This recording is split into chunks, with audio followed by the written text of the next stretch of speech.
5 choses à savoir sur la sérotonine. Un nouveau livre de Michel Houellebecq, c'est toujours un événement. Le dernier s'intitule Sérotonine, un mot qui évoque la dépression. Loin des idées reçues, un psychiatre, le Pr Antoine Pelissolo, chef de service à l'hôpital Henri Mondor de Créteil, nous explique ses effets réels. 1. Elle agit comme un régulateur. La sérotonine est un agent chimique. On dit couramment qu'il s'agit d'un neurotransmetteur. Scientifiquement, c'est plutôt un neuromodulateur, chargé de moduler et de réguler différents systèmes impliqués dans les émotions, l'appétit, le sommeil, l'agressivité. 2. La sérotonine est présente dans tout le corps, pas seulement dans le cerveau. 90% de la sérotonine se trouve dans le corps, notamment dans le tube digestif et dans le sang.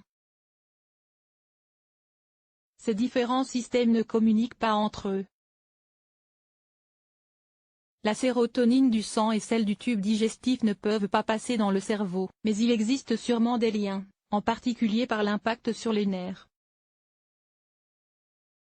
D'ailleurs, on utilise certains médicaments antidépresseurs, qui augmentent les effets de la sérotonine, pour traiter les douleurs abdominales.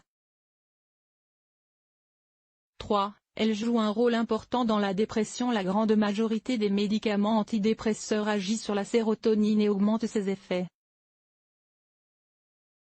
Ils évitent que la sérotonine soit dégradée trop rapidement dans le cerveau.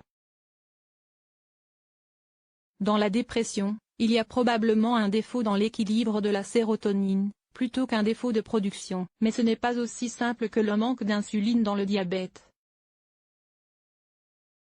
Par ailleurs, on ne peut pas dire que la sérotonine soit l'hormone du bonheur. On en est loin. Guérir d'une dépression ne va pas forcément vous rendre heureux, même si cela supprime la maladie, et si vous êtes bien dans votre peau, prendre de la sérotonine ne vous rendra pas euphorique. 4. On ne peut pas mesurer un déficit en sérotonine. Il est impossible de doser un déficit en sérotonine dans le sang ou les urines. Il n'existe pas de dosage fiable, même si certains laboratoires le proposent. En revanche, on peut voir à l'IRM, imagerie par résonance magnétique, que le système fonctionne moins bien dans le cerveau des patients déprimés. 5. On peut la réguler autrement que par des médicaments. On trouve, dans l'alimentation, des précurseurs comme le tryptophane qui permet de construire de la sérotonine dans le cerveau. On en trouve notamment dans les bananes ou les tomates. On sait que, si l'on prive une personne de tryptophane, elle va devenir déprimée, mais, on ne peut pas baser un régime alimentaire là-dessus. Il vaut mieux manger normalement, équilibré, pour éviter un déficit en tryptophane et en sérotonine. Par ailleurs, l'activité physique stimule l'activité de la sérotonine mais ne suffit pas à guérir une dépression, même si des études montrent ses effets sur l'humeur.